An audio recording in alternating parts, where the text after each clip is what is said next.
আমি রাস্তায় ছিলাম, রাস্তায় থাকবো, আমি রাস্তার লোক। রাজনীতির দাবার বোর্ডে যারা ভেবেছিলেন বাংলার বাঘিনী খ্যাত মমতা বন্দ্যোপাধ্যায় এবার চিরতরে কোণঠাসা হয়ে গেছেন, যারা ভেবেছিলেন নবান্নের ক্ষমতা হারিয়ে দিদি বুঝি এবার ঘরে বসে অবসরের দিন গুনবেন, তাদের সবার মুখে চুলকানি মেখে দিয়ে এক অবিশ্বাস্য মাস্টার স্ট্রোক দিলেন এই জেদি নেত্রী।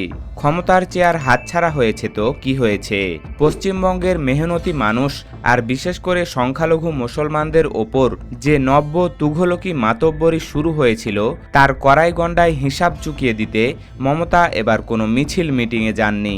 তিনি সোজা হাজির হয়েছেন কলকাতার হাইকোর্টের এজালাসে। রাজ্যের নতুন সরকার যখন বিপুল জয়ের গরমে ফুটছে, ঠিক তখনই তাদের এই চোখরাঙানি, ঔদ্ধত্য আর উগ্র গলাবাজি চিরতরে স্তব্ধ করতে কালো গাউন গায়ে চাপিয়েছেন স্বয়ং মমতা বন্দ্যোপাধ্যায়। বিরোধী দল অর্থাৎ বিজেপির এখন এমন অবস্থা, ছেড়ে দে মা কেঁদে বাঁচি।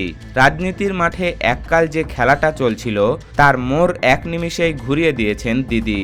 সহজ কথায় দিদির এই রুদ্ধ ও আইনি রূপ দেখে নব্য শাসকদের দলের বড় বড় দিকপালদেরও এখন হাওয়া টাইট। আজ আমরা আলোচনা করব কিভাবে একজন রাজনীতিক থেকে রাতারাতি তুখোর আইনজীবীর ভূমিকায় অবতীর্ণ হয়ে শুভেন্দু সরকারের ভিত নাড়িয়ে দিলেন মমতা। শেষ পর্যন্ত দেখুন, কারণ আজকের বিশ্লেষণ বাংলার রাজনীতির এক নতুন ইতিহাস। এই টানটান নাটকের শুরুটা হয়েছিল 2026 সালের এক বিশাল রাজনৈতিক রদবদলের মধ্য দিয়ে। আমরা সবাই জানি পশ্চিমবঙ্গের বিধানসভা নির্বাচনে ভারতীয় জনতা পার্টি বা বিজেপি এক অভূতপূর্ব ফ্রন্টলাইন জয় হাসিল করেছে। 260টি আসন নিজেদের পকেটে পুরে নিয়ে তারা নবান্নের দখল নিয়েছে। অন্যদিকে দীর্ঘ 15 বছর রাজ্য শাসন করা দিদির দল এসে ঠেকেছে মাত্র 80টি আসনে। এই বিপুল ও অপ্রত্যাশিত জয়ের পর পশ্চিমবঙ্গের নতুন মুখ্যমন্ত্রী হিসাবে শপথ নিয়েছেন শুভেন্দু অধিকারী। বিশাল জয় পেয়ে নতুন শাসক দলের নেতাদের পা যেন আর মাটিতেই পড়ছিল না।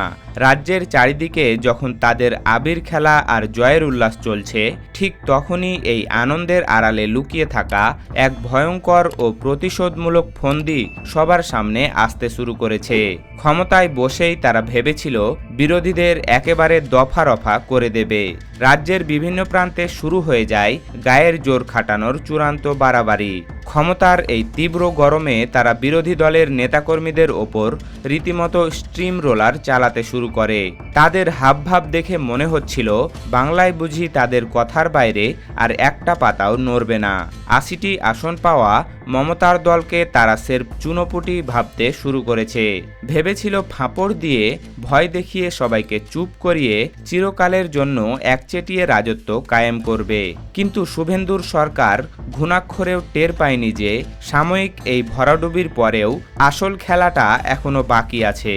ক্ষমতার চেয়ার বদল হলেও রাস্তার লড়াইয়ের আসল খেলোয়াড় যে আইন ও সংবিধানকে হাতিয়ার করে ফিরছেন তা দিল্লির চাণক্যরাও বুঝতে পারেননি। ক্ষমতার এই দাপট এবং আগ্রাসন সবচেয়ে বেশি গিয়ে পড়ে রাজ্যের একটা বড় অংশের মানুষের ওপর, যারা ঐতিহ্যগতভাবে দিদির শক্ত ভোট ব্যাংক। চেয়ারে বসেই নতুন সরকার তাদের আসল উগ্র এজেন্ডার রূপ দেখাতে শুরু করে। টার্গেট করা হয় পশ্চিমবঙ্গের মুসলমানদের। তাদের ওপর শুরু হয় চরম মানসিক চাপ সৃষ্টি এবং নাগরিক অধিকার কেড়ে নেওয়ার এক গভীর ও সুপরিকল্পিত চক্রান্ত। স্বাধীন ভারতের ধর্মনিরপেক্ষ সংবিধানের মাটিতে দাঁড়িয়েও বাংলার বুকে মুসলমানদের ধর্মীয় আচার অনুষ্ঠান পালনে রীতিমতো বাধা দেওয়ার স্পর্ধা দেখাতে শুরু করে নতুন প্রশাসন। এমনকি রাজ্যের বিভিন্ন প্রান্ত থেকে পবিত্র আজানের ধ্বনিতে লাউডস্পিকার ব্যবহারে বাধা দেওয়ার মতো মারাত্মক খবর সামনে আসতে শুরু করে। অন্যদিকে সামনেই পবিত্র ঈদুল আজহা, যা মুসলমানদের অন্যতম প্রধান এবং পবিত্র ধর্মীয় উৎসব। এই উৎসবে ত্যাগের মহিমা পালনের যে শতাব্দী প্রাচীন ধর্মীয় নিয়ম রয়েছে, সেখানেও প্রকাশ্য বাধা দেওয়ার হুমকি দেওয়া হয়। 19-এর কাস্টম আইনের অজুহাতে খোলা জায়গায় বা নিজের বাড়ির আঙিনায় কুরবানি দেওয়া যাবে না বলে রীতিমতো ফতোয়া জারির হুঙ্কার দেওয়া হয়। এখানেই শেষ নয়, মুসলিম মা বোনেদের বোরকা ও হিজাব পরার স্বাধীনতার ওপরও এক অলিখিত নিষেধাজ্ঞা চাপিয়ে দেওয়ার গভীর ষড়যন্ত্র শুরু হয়ে যায়।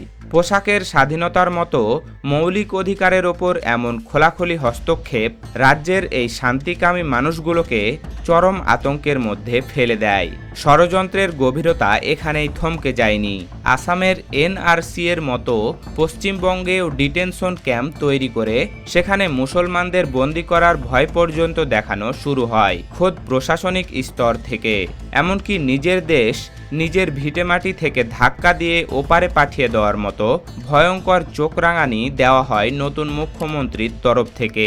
অনুপ্রবেশকারী তকমা দিয়ে সাধারণ বৈধ নাগরিকদেরও হেনস্থা করার এক নোংরা খেলা শুরু হয়। পশ্চিমবঙ্গের মুসলমানরা যখন এমন এক চরম ভীতিকর, অনিশ্চিত ও অবরুদ্ধ পরিস্থিতিতে দিন কাটাচ্ছিলেন, যখন চারিদিকে এক ধরনের নিস্তব্ধতা গ্রাস করছিল, ঠিক তখনই তাদের পাশে এক অটুট ও বজ্রকঠিন ঢাল হয়ে দাঁড়ালেন বাঘিনী মমতা বন্দ্যোপাধ্যায়। তবে এবার তিনি রাস্তায় নেমে লাঠি উঁচিয়ে বা চেনা ছকে ধর্ণা দিয়ে আন্দোলন করার পথ বাছলেন না।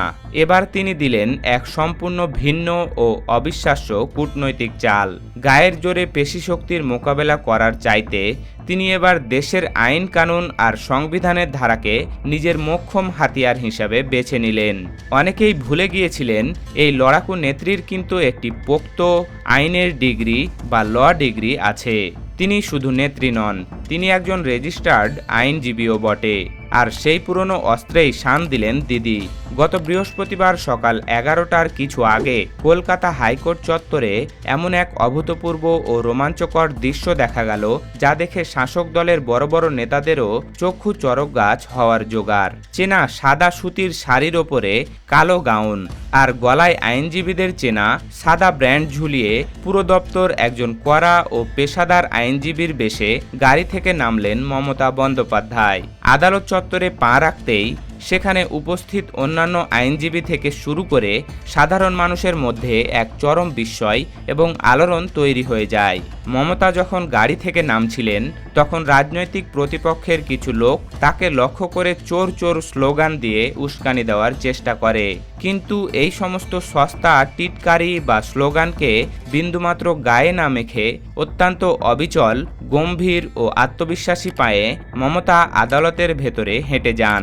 কেউ ভাবতেই পারেনি যে দেশের একজন প্রথম সারির জননেত্রী, যিনি গতকাল পর্যন্ত একটি রাজ্যের মুখ্যমন্ত্রী ছিলেন, তিনি ক্ষমতার শীর্ষ থেকে নেমে এসে এভাবে সরাসরি একজন সাধারণ আইনজীবীর মতো আইনি লড়াই লড়তে আদালতের বার অ্যাসোসিয়েশনে দাঁড়াতে পারেন। সেখানে গিয়েই তিনি নতুন সরকারের সমস্ত বেআইনি ফতোয়া, কুকর্ম আর ক্ষমতার অপব্যবহারের বিরুদ্ধে ঐতিহাসিক আইনি লড়াইয়ের সূচনা করলেন। মমতা শুধু আবেগ দিয়ে কথা বলেননি, তিনি সওয়ালে স্পষ্ট বলেন, বাংলার মাটিতে কোনো নির্দিষ্ট সম্প্রদায়ের উৎসব পালন, আজান দেওয়া বা পোশাক পরার স্বাধীনতার ওপর কোনো সরকার ফতোয়া জারি করতে পারে না। এটি ক্ষমতার অপব্যবহার এবং সরাসরি ভারতীয় সংবিধানের মৌলিক কাঠামোর ওপর আঘাত। হাইকোর্টের মতো পবিত্র জায়গায় দাঁড়িয়ে তিনি বুক চিতিয়ে বুঝিয়ে দিলেন, ক্ষমতার দম্ভ দেখিয়ে বাংলার মাটিতে এই ধরনের দাদাগিরি আর একচেটিয়া মস্তানি চলতে দেওয়া হবে না। সত্য, ন্যায় বিচার ও মানুষের অধিকার আদায়ের জন্য তিনি যে কোনোদিনও কোনো শক্তির কাছে আপোস করতে জানেন না, সেটা তিনি আবারও অক্ষরে অক্ষরে প্রমাণ করলেন। পুরো ভারতে আর একজনও এমন নেতা বা নেত্রী নেই, যিনি নিজের প্রাক্তন পদের তোয়াক্কা না করে সাধারণ মানুষের মৌলিক অধিকার রক্ষায় এভাবে সরাসরি আদালতের ময়দানে গিয়ে নিজে দাঁড়িয়ে মামলা লড়তে পারেন। মমতার এই আইনি রূপের পর থেকে নতুন সরকারের ঘুম আক্ষরিক অর্থেই উড়ে গেছে। পশ্চিমবঙ্গের সংখ্যালঘু মানুষদের নিয়ে যে নোংরা মেরুকরণের খেলা শুরু হয়েছিল, তার একেবারে কড়া আইনি জবাব তিনি দিতে শুরু করেছেন। বোরকা পরা নিয়ে ফতেয়া, আজানে বাধা আর কোরবানির নিষেধাজ্ঞা নিয়ে যে হুমকি দেওয়া হয়েছিল, তা সব কিছু এখন আদালতের কাঠগড়ায়। শুভেন্দু অধিকারীর দলবল হয়তো ভেবেছিল এই সব ভয় দেখিয়ে তারা খুব সহজেই পার পেয়ে যাবে, কিন্তু দিদির এই পাল্টা চালে তারা এখন গোলক ধাঁধায় পড়েছে। সুপ্রিয় দর্শক, মমতা বন্দ্যোপাধ্যায়ের এই অভূতপূর্ব আইনজীবী রূপকে আপনি কিভাবে দেখছেন? আপনার কি মনে হয় দিদির এই আইনি লড়াই শুভেন্দু সরকারের এই উগ্র ফতেয়াগুলোকে রুখে দিতে পারবে? ক্ষমতার বাইরে গিয়েও মানুষের জন্য আদালতের এজালাসে দাঁড়িয়ে যাওয়া এই নেতৃত্বকে আপনি কত নম্বর দেবেন? আপনার মূল্যবান মতামত আমাদের কমেন্ট বক্সে সরাসরি জানান। এমনই সব বিশ্লেষণধর্মী ভিডিও পেতে আমাদের চ্যানেলটি সাবস্ক্রাইব করে বেল আইকনটি চেপে রাখুন। ধন্যবাদ।